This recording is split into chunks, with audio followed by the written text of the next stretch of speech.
Alam mo ba sa simpleng ginagawa mo sa araw-araw ay maaaring maging sanhi ng polusyon? Ang simpleng maliit paggamit o pagtapon ng papel o plastic ay malaki na epekto sa ating kapaligiran. Oo, tama ang narinig mo. Sa simpleng bagay, nagiging malaking kanser na pumapatay sa ating kapaligiran. Iniisip mo ba kung paano simpleng bagay ito ay nagiging sanhi ng polusyon? Pero ano ba ang polusyon? Ang polusyon ay kontaminasyon ng kapaligiran dulot ng mapanganib na material o aktibidad ng tao. Maraming klase ng polusyon sa ating kapaligiran.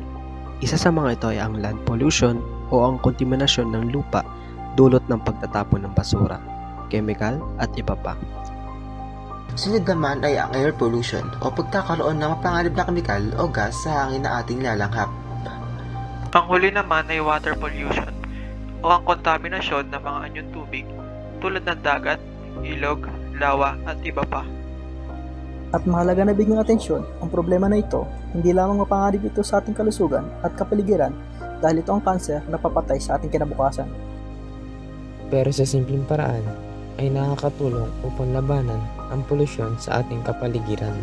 Yung pagiging mapanuri sa bawat ginagawa o gagawin natin sa pang-araw-araw na pamumuhay tulad ng wastong pagtatapon ng basura, pagtitipid sa kuryente at tubig ay malaking hakbang ng upang labanan ang polusyon sa ating kapaligiran.